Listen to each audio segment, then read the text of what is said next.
أعوذ بالله من الشيطان الرجيم بسم الله الرحمن الرحيم الحمد لله الذي لا يبلغ مدحته القائلون ولا يوصينا معه العادون ولا يؤدي حقه المجتهدون الذي لا يدركه بهد الهمم ولا يناله غوث الفتن الذي ليس لصفته حد محدود ولا نعت موجود ولا وقت محدود ولا أجل ممدود فترى الخلائق بقدرته ونشر الرياح برحمته ووتد بالسخر ميدان عرض ثم الصلاة والسلام على أشرف الأنبياء والمرسلين وحبيبنا وحبيب رب العالمين أبي القاسم محمد اللهم صل على محمد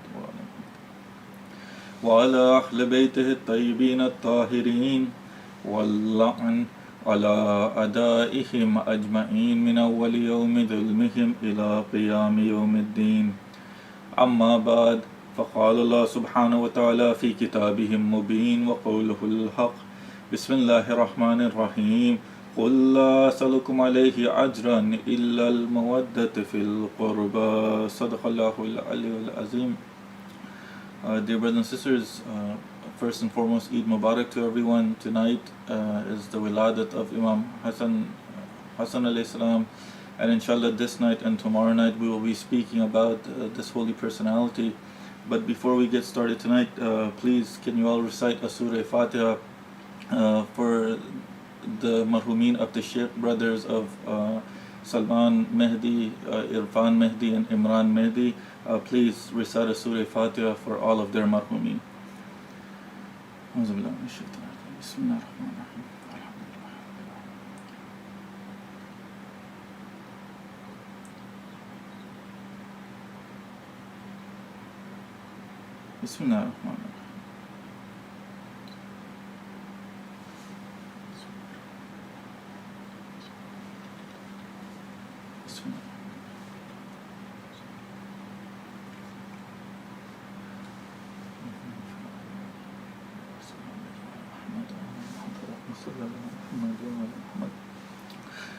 Dear brothers and sisters, Assalamu alaikum wa rahmatullahi wa barakatuh. As tonight is the wiladat of Imam Hasan alayhi salam, then it's only befitting that we speak about this holy personality. And the verse of the Quran which I started this lecture off with is a very famous verse of the Quran known as Ayat al-Mawaddat. Allah subhanahu wa ta'ala, He says in this verse, قُلْ لَا أَسْأَلُكُمْ عَلَيْهِ أَجْرًا إِلَّا الْمَوَدَّةَ فِي الْقُرْبَى. Allah subhanahu wa ta'ala says that I do not ask, or He tells the Holy Prophet to say that I do not ask of any reward for it except the love of my nearest of kin, except the love of my near relatives. As Islam started spreading, people started realizing the truth behind the saying La ilaha illallah Muhammadur Rasulullah, and there came a point in time, or there came a point in the lives of Muslims where they wanted to thank the Holy Prophet for guiding them to Islam, taking them out of the darkness of polytheism and bringing them into the light of monotheism. And to show the Holy Prophet their gratitude, they brought the Holy Prophet gold, they brought him silver, they brought him the finest of cloth and the finest of pottery. And the Muslims at this point still had not realized that the Holy Prophet didn't come to take from them, but he came to give them the best of this world and the best of the next. When the Muslims, they kept insisting that the Holy Prophet take something, that is when Allah subhanahu wa ta'ala revealed this famous verse of the Quran where He says, I do not ask of any reward for it but the love of the nearest relatives. Allah subhanahu wa ta'ala, He tells those Muslims that if you are all grateful for what the Holy Prophet has done, then all that is asked of you is that you love his nearest of kin. As soon as this verse was revealed, the companions that were present around the Holy Prophet, they asked him, Ya Rasulullah, who are these near relatives? And he answers that they are Ali, Fatima, and their two sons Hasan and Hussein alayhimus salam.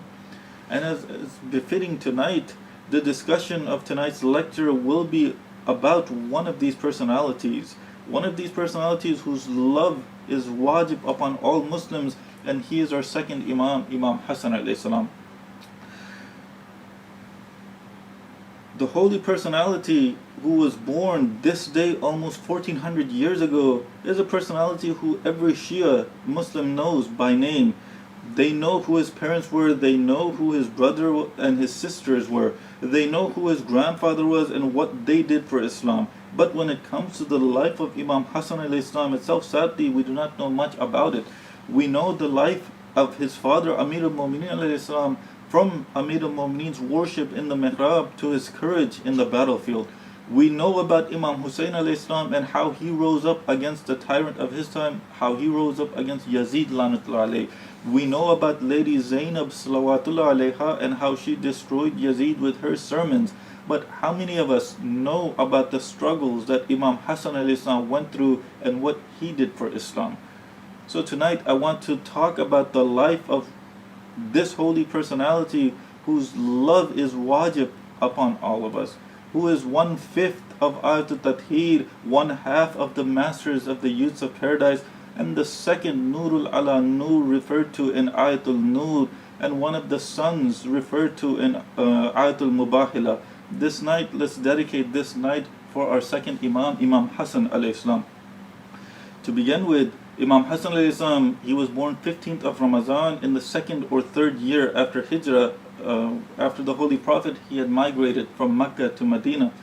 And he was shaheed, he was martyred by his wife Jorda bint al-Ash'ad 28 years, on the 28th of Safar, 50 years after Hijrah.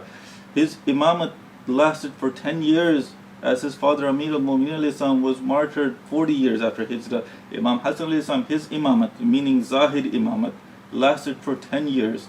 He was imam physically, Zahiran, after Amir al-Mu'mineen was martyred. Imam Ali alayhi salam, he was martyred 40th year after Hijrah. From the year 40 after Hijrah to 50 after Hijrah, this was the time period that Imam Hasan alayhi salam, he was imam. But when it comes to the life of Imam Hasan alayhi salam, brothers and sisters, when the time for birth came near, the Holy Prophet, he had sent Asma bint Umays and Ayman to Lady Zahra's house to welcome this newborn baby. And I've already talked about who these two personalities were, but when the Prophet, he finally heard of the news of Imam Hasan alayhi salam's birth, he hurriedly came, walking briskly to the doorsteps of Lady Zahra salawatullahi alayha, and he asked for the baby, and he's the one who took care of all of the ceremonial rites.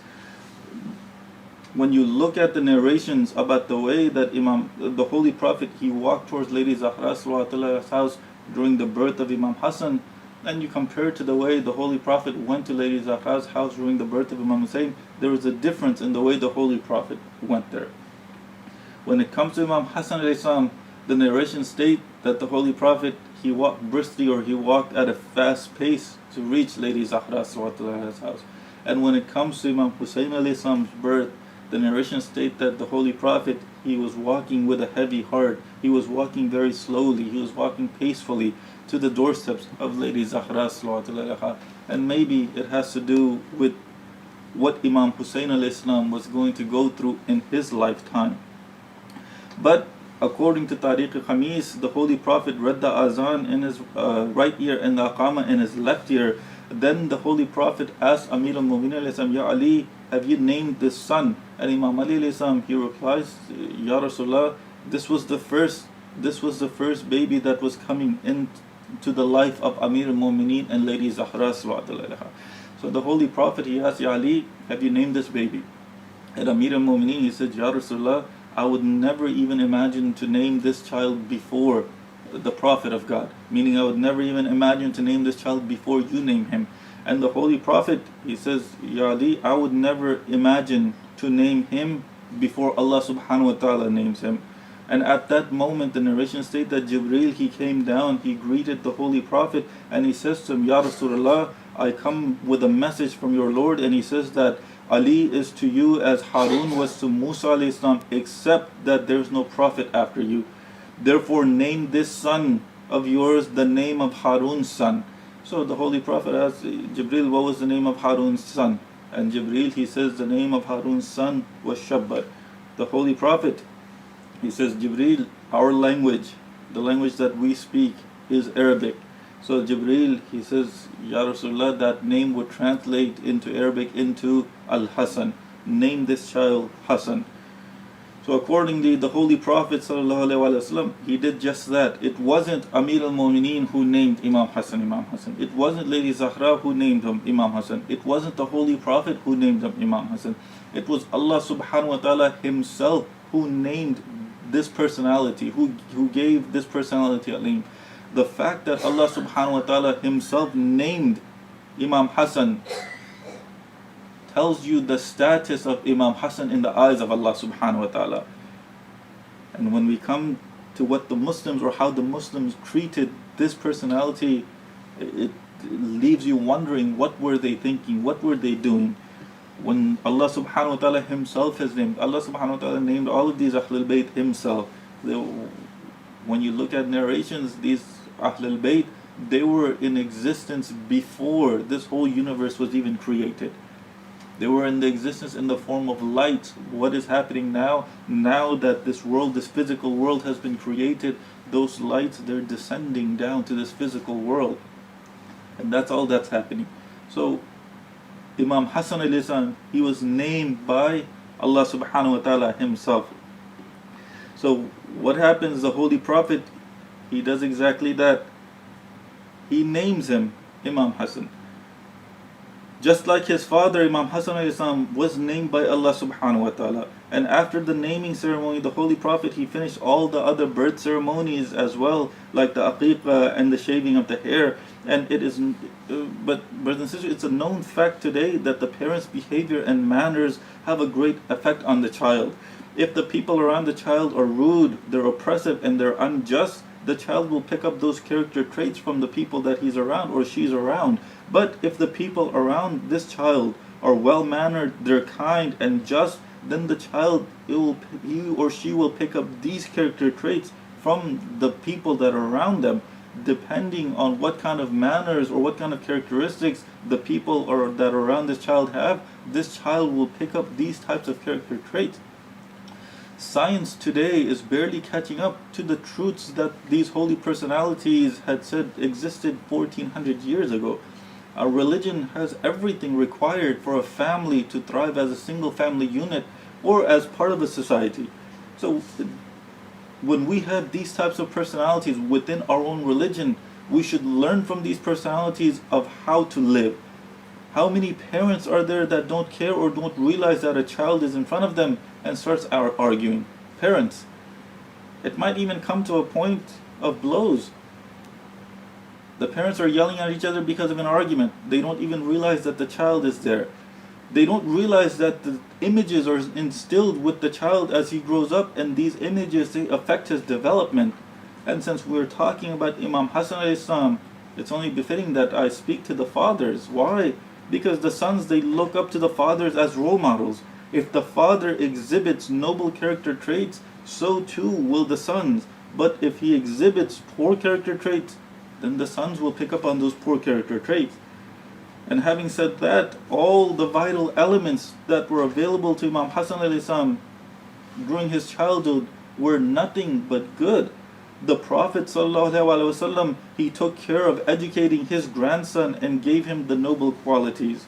Imam Ali alayhi salam, he supplied him with his wise maxims and ideals. Lady Zahra salawatullah anha, she planted in her son virtue and perfection. Therefore, Imam Hassan alayhi salam's childhood was great and a model of human perfection. Was there any better house to be raised in to reach perfection? No, there wasn't. So inshallah, we will talk about some of the criticisms that people have against Imam Hassan alayhi salam, and we'll see if those criticisms, they hold any truth or they hold any water to them. But when it comes to the raising of Imam Hassan alayhi salam, who's raising him? You have Nabuwat in the Holy Prophet. You have Imamat in Amir al-Mu'mineen himself. And you have the mother of Imam, or the Hujjat of Imams, raising Imam Hassan alayhi salam. And when it comes to the love of this personality, the Holy Prophet sallallahu alaihi wasallam, he loved his grandson very much and was very fond of him, to the point where Imam Hassan alayhi salam, he used to go to the masjid himself and he used to sit in the lectures of the Holy Prophet, and he used to listen to those sermons. Imam Hasan, he had the opportunity to sit on the lap and learn from the Prophet of Allah subhanahu wa ta'ala for 8 years before the Holy Prophet had passed away. So when the Holy Prophet passed away, the narration states that Imam Hasan was about 8 years old. So for 8 years, where was Imam Hasan getting his education from? Who was educating him? The Holy Prophet himself. And because he grew up in the house of prophethood, and Imam Hasan was not like the other boys of his time. He wasn't like the other children of his time.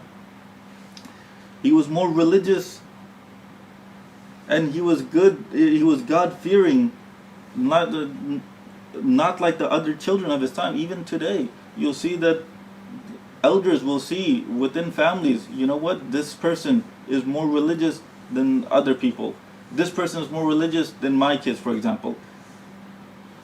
Imam Hasan at that time, he was of those personalities at a very young age. He was more religious than the other kids that were around him. When the other kids would go and play, what would Imam Hasan do? Do you all know? He would go to the masjid and he would sit and listen to the sermons of the Holy Prophet. He would sit in all of the gatherings with the Holy Prophet, and he memorized all of the revelations. Then he would go to his mother, Lady Zahra, and he would tell her. And she would tell Amir al-Mu'mineen, and then he would admire her and ask her where she got it, or where she got this information from. And she would tell him, Ya Ali, your son, Al-Hasan, he's the one who came and told me all of this. Because Imam Hasan, he grew up in this pure household, he picked up nothing but the best characteristics and the finest of manners and morals. So when you look at some of the historians who wrote about this holy personality, you realize that some of the things they wrote, they weren't being impartial when they were writing about his history.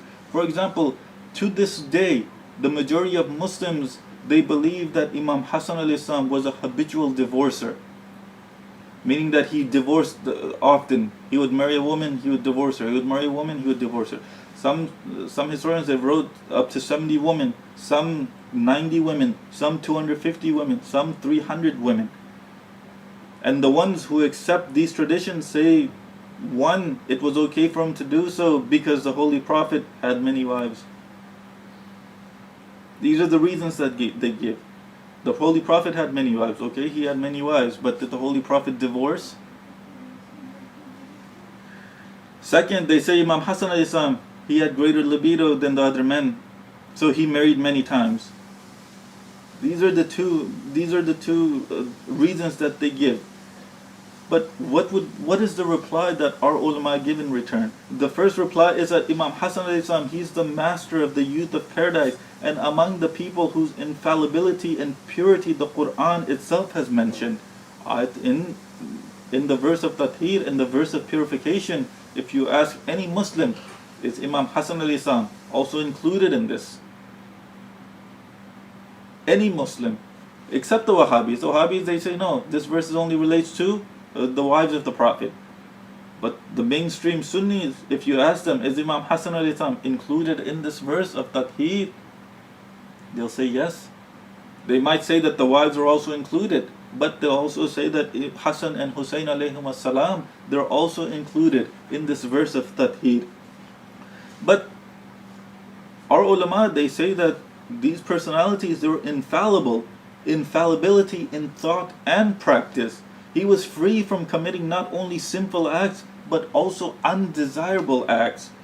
Those who maintain that Imam Hasan he married many women said that he was always divorced, or he always divorced women, and that he parted with them shortly after he had married them, meaning that he married them for a few days, a few weeks, and that was it. He married them and then divorced them. It is well known that divorce is one of reprehensible acts within Islam. One of those acts that is allowed, but in the eyes of Allah subhanahu wa ta'ala, it's reprehensible. For example, Imam Jafar Sadiq alayhi salam, he says that surely Allah subhanahu wa ta'ala loves the house where there's a wedding, and he detests the house where there's a divorce. He detests the house where there's a divorce. Nothing is more detestable in terms of permissible acts. Permissible, divorce is a permissible act. So Nothing is more detestable in terms of permissible acts to Allah subhanahu wa ta'ala than divorce. So how is it possible that someone who is infallible, someone who has personified taqwa, commits a detestable act? Secondly, if Imam Hasan al-Islam did habitually divorce women, why didn't he divorce the wife that was going to poison him? He knew the wife that was going to poison him. Even after the poison, why didn't he divorce her? Why didn't he divorce her? Divorce isn't a light matter. In Islam, it is the last thing to resort to when a relationship doesn't work. Whereas here in this society, no, over the smallest argument, people are willing to divorce. And you read about it everywhere. You read about it in all the newspaper, you read about it online. Over the smallest argument, they're willing to divorce. Whereas in Islam, no. Divorce is the last resort, it's not the first resort. Again, in Islam, you're supposed to pick your spouse, not the first person you see, but you're supposed to find out about that person, know about them, and then marry them. Whereas over here, what happens? No, the first person they see, they'll be with for a while, and then they'll get married. And then what happens? Divorce. The divorce rate over here in this society is higher than other societies. And what are the reasons? Inshallah, maybe we'll look into that some other time, but tonight, let's look at Imam Hasan al-Islam. The second reply that we give. The first reply was, why didn't he divorce that wife that poisoned him? The second reply is that it doesn't matter if you take the 200, if you take this figure of 70, if you take the figure of 90, if you take the figure of 250, or you take the figure of 300. First and foremost, the truthfulness of any narration is based on the narrators in that chain. If the chain or if the narrators in that chain is weak, then the narration is weak and it's not acceptable. So the first narration, if we look into the chain of narrators, for the first narration of 70, it's been reported by Ibn Abil Hadid. He narrated in the exegesis of the Nahju Balagha, his book himself, he narrated on the authority of Ali ibn Abdullah al-Basri, known as al-Madani. And when you look at this man's history, it says that this is a man whom the writer of Sahih Muslim refused to narrate from. In his Sahih Muslim, he didn't narrate from this man. Why? Because he found him to be weak. Al-Madani, he praised, when you look at his history, he praised the Umayyads and he went to the extreme in glorifying them. Second, if you look at the figure of 90 wives, that transmission is incomplete. And as for the last two figures of 250 and 300, not only do they appear in Sunni sources, but in Bihar al-Anwar also the narration is there by Allama Majlisi, Bihar al-Anwar by Allama Majlisi. In volume 10, you can find these two narrations. But he himself, he quoted it from a book called Qut al-Qulub by Abu Talib al-Makki. Allama Majlisi, in his book, he quoted these two narrations of 250 and 300 from another source. The name of that book was Qut al-Qulub, and that was by a man by the name of Abu Talib al-Makki. Al-Makki, he narrates, he says that Al-Hasan, he married 250 women, and it was said that he married 300 women. And Imam Ali alayhi salam, the whole narration says that in Imam Ali alayhi salam, he was tired with that and he hated it out of shame. Imam Ali alayhi salam, he became shameful. The way he narrates it, he says that Imam Hasan alayhi salam, he married 250 women, he married 300 women. Imam Ali alayhi salam, he became shameful that Imam Hasan would marry like that and he would divorce. So Amir al-Mu'mineen, he says to Imam Hasan, or he says to the people, that Al-Hasan, he divorces your daughters, so do not marry them to him. And a man from the tribe of Hamadan, he says to him, Billah, Amir al-Mu'mineen, I swear to God, Amir al-Mu'mineen, that we will marry him, whoever. He can marry whoever he likes. He can cling to whoever he loves, and he can divorce whoever he wants. So Imam Ali alayhi salam, he was pleased with that man, and he says, if I was a gatekeeper at the gate of the garden, I would say to the people of Hamadan, enter with peace. This is the narration that is recorded in Qutul Khulub, and this is the narration that Allama Majlisi he records too. But all he is doing is he's recording in his book from another book. So what does Amir al-Mu'mineen say to this person from Hamadan when he said, Ya Ali, Hasan, he can marry whoever he wants and he can divorce whoever he wants?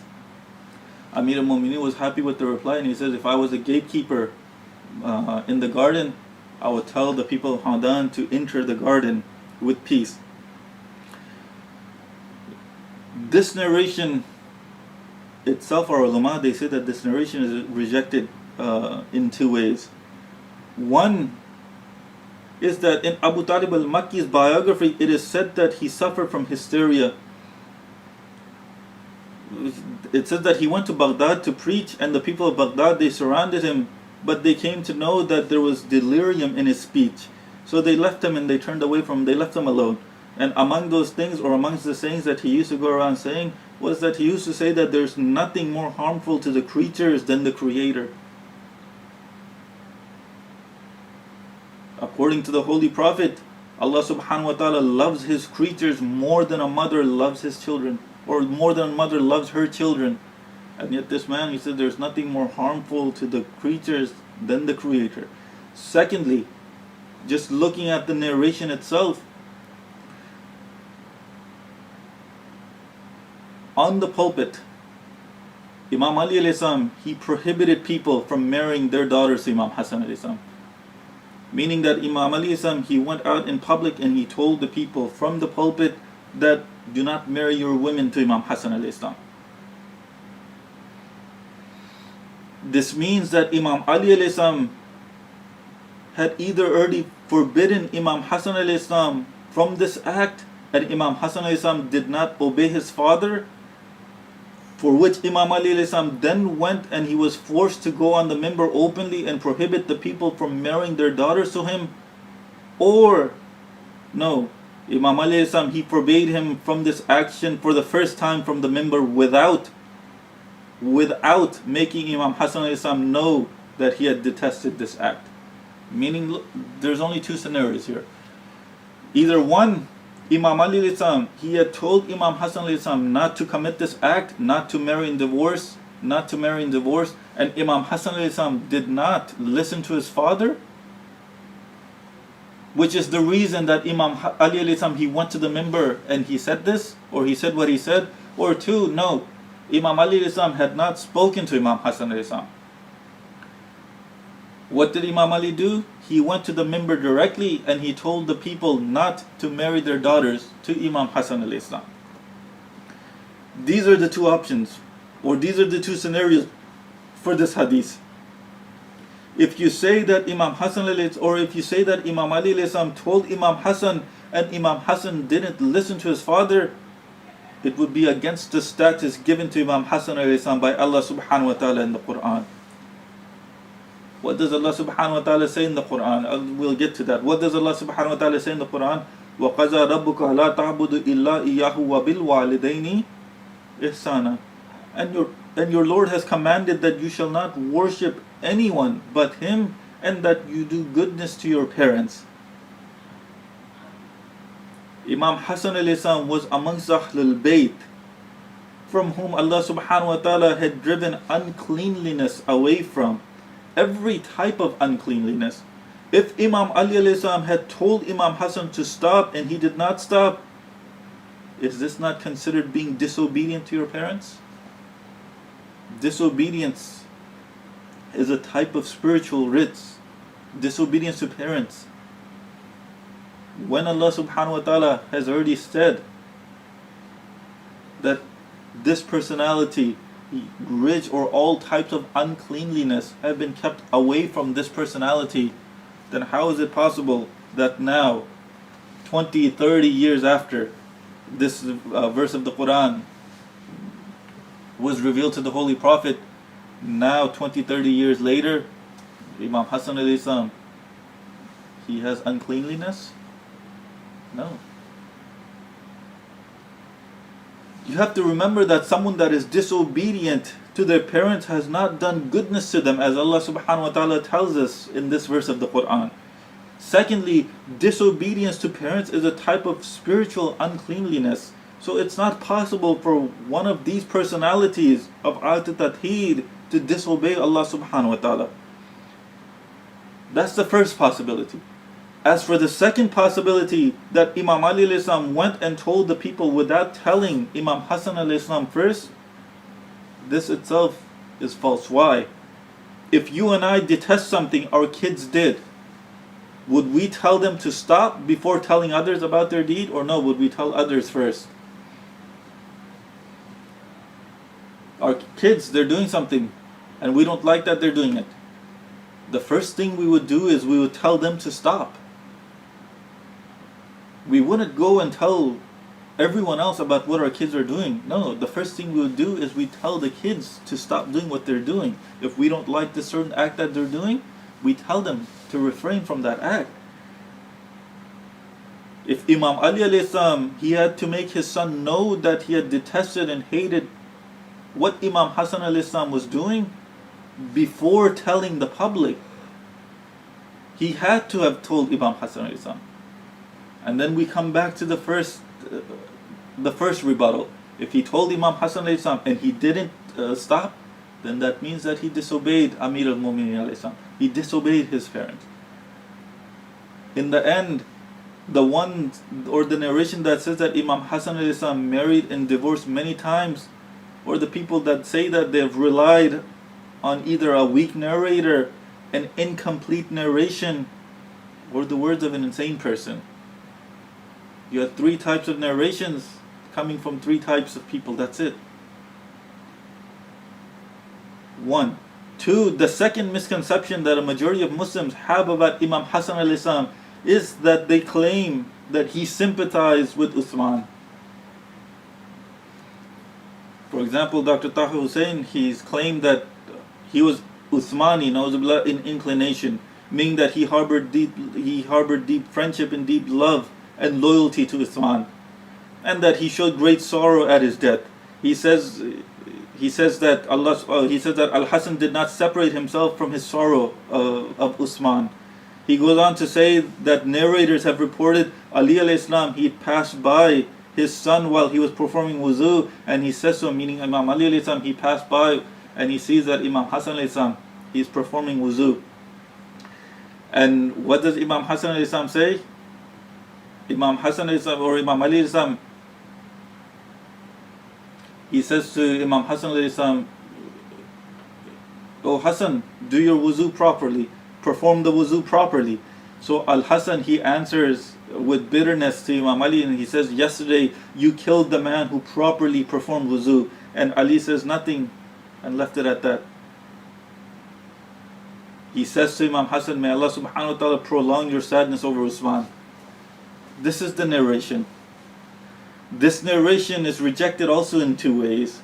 The first is that all of the companions of the Holy Prophet, including the ones that Uthman gave lots of money to, such as Talha, such as Zubair, and such as Abdul Rahman bin Auf, all held malice for Uthman. If you pick up history book and you see who were the perpetrators of the death of Uthman, you'll see all their names. You see all of the names of these companions of the Holy Prophet. Imam Hasan alayhi salam, why did they become enemies of why did they become enemies of Uthman? Look into history. But you see that in history books it says that the companions of the Holy Prophet, they're the ones that rose up against Uthman. They're the ones that rose up against Uthman. Imam Hasan alayhi salam, he saw what Uthman did to Abu Zar Ghaffari. He saw what Uthman did to Ammar Yasir, and how he usurped the right of his father, Amir al-Mu'minin alayhi salam. So why would he be an Uthmani? Why would he have love for Uthman? Why would he harbor friendship for Uthman? when he himself sees at that time the way Uthman is treating Khilafat, when all of the other companions of the Holy Prophet, they've basically come out against Uthman because of the way or how he's handling Khilafat, and you want to say that Imam Hasan al-Islam, he didn't harbor any hate towards Uthman? The hate wasn't personal in that sense, the way that these companions hated Uthman. No. That dislike of Uthman that Imam Hasan al-Islam had was for the sake of Allah subhanahu wa ta'ala. If he was Uthmani in nature, then what was he doing on Amir al-Mu'mineen's side in the Battle of Jamal? What was he doing on Amir al-Mu'mineen's side in the Battle of Siffin? In the Battle of Siffin, why did Muawiyah, why did he come out in this battle? What was it? Justice for Uthman. That was the initial proclamation, justice for Uthman. We want justice for Uthman. I don't understand if Imam Hasan al-Islam, he had that much friendship, he had that much loyalty to Uthman. What was he doing on Imam Ali al-Islam's side in the Battle of Siffin? So where did these narrations come from? That Imam Hasan al-Islam, he was a friend of Uthman. Secondly, the narration that states that Imam Ali al-Islam tells him to perform wuzu properly. Tells Imam Hasan al-Islam to perform wuzu properly. Imam Hasan al-Islam and Imam Hussein al-Islam are teaching an old man how to perform wuzu at the age of 7 and 8 years old respectively.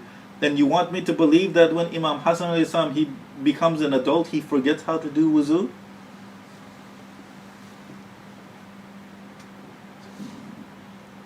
Story that is accepted by the Shias and the Sunnis. Imam Hasan, Imam Hussein al-Islam, they're ages 7 and 8 years old.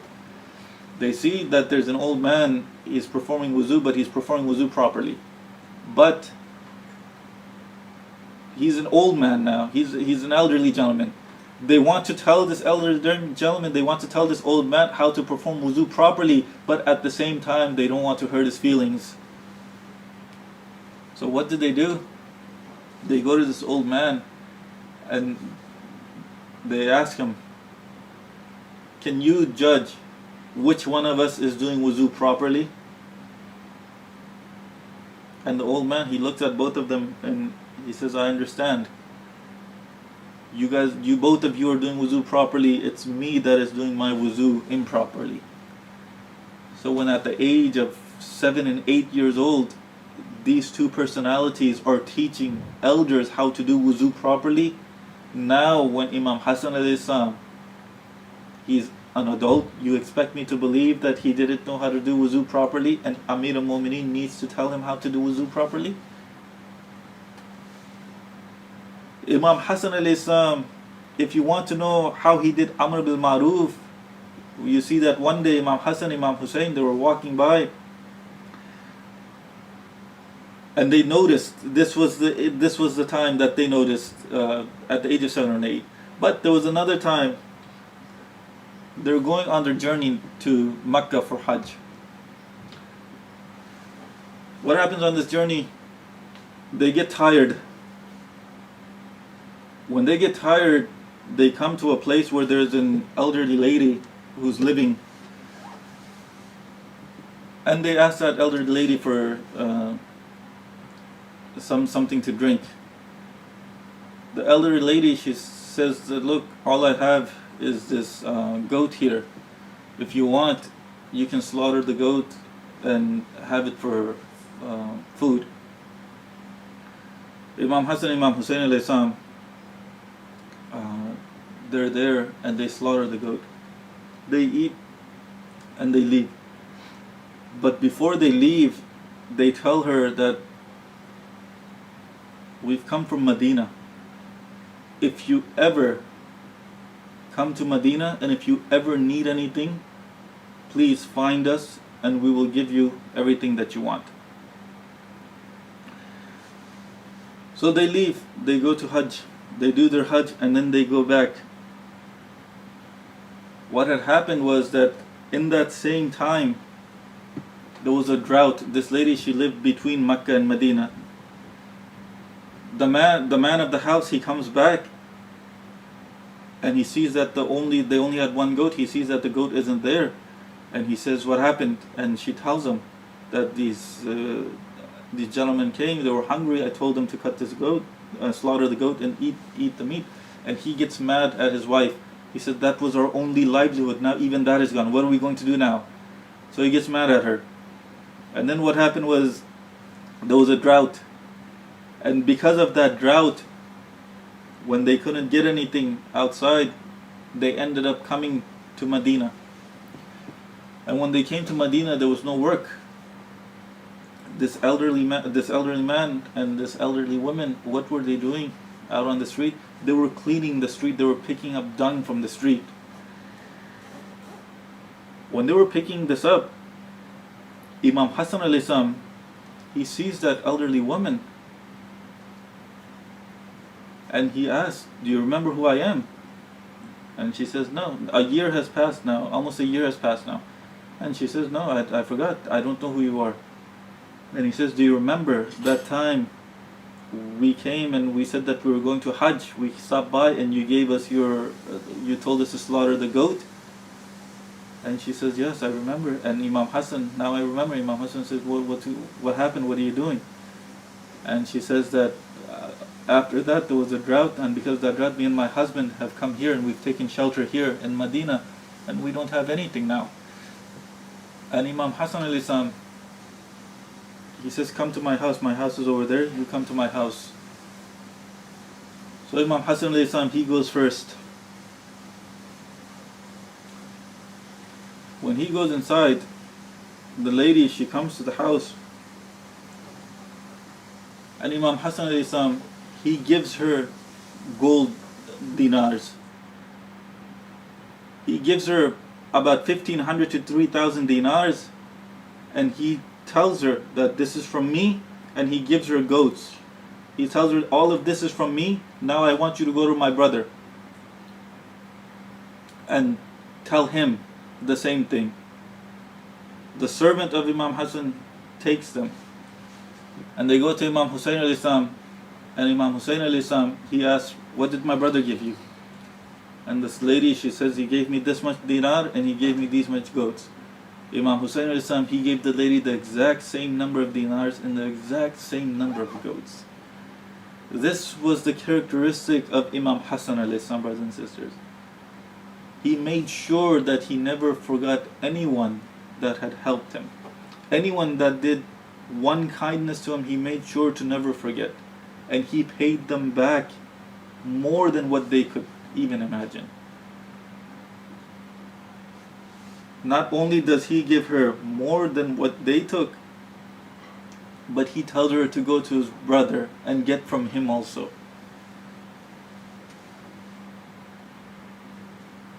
Tonight is the night that we commemorate the wiladat of Imam Hasan alayhi salam, and inshallah this is just where I want to end this lecture. Tonight is the night, brothers and sisters, where we commemorate the birth of Imam Hasan alayhi salam. Tonight is the night that if we give in the name of Imam Hasan alayhi salam, he will give us back more than what we ask for. More than what we ask for.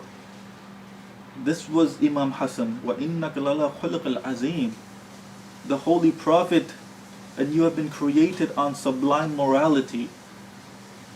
Imam Hasan alayhi salam, he is the one who took this morality within himself. This morality was passed on to Imam Hasan alayhi salam. So I ask Allah subhanahu wa ta'ala, brothers and sisters, first and foremost, to keep the Imam of our time safe, make his reappearance as soon as possible, and let us, our families, and anyone that wants to sacrifice their life for him and his cause. I ask Allah subhanahu wa ta'ala to forgive our sins, to forgive the sins of our family members, and to forgive the sins of all of those marhumeen, mu'mineen, mu'minat that do not have anyone to ask on their behalf. And please, once again, anyone that is listening to this lecture, please recite a Surah Fatiha for the marhumeen of the Shaykh brothers. Please, a Surah Fatiha for the marhumeen of Imran Mehdi, Irfan Mehdi, and Salman Mehdi. Please recite a Surah Fatiha for their marhumeen. Bismillah ar-Rahman ar-Rahim. Alhamdulillah.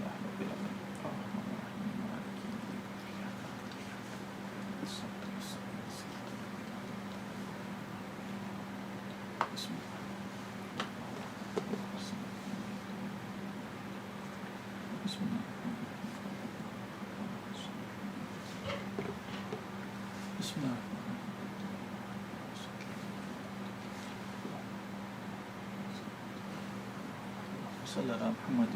Before I forget, brothers and sisters, 8:30 inshallah there is a Jashan that will be streamed live on the Babulilm YouTube channel from 8:30 to 9:30. There's shura that will be reciting their kalams for the birth anniversary of Imam Hasan alayhi salam. So please, anyone that is listening that would like to listen to these shura, they're from all around the world, so just tune in and from 8:30 to 9:30, and inshallah from 9:30 to 10:30 will be the lecture from my father in Urdu.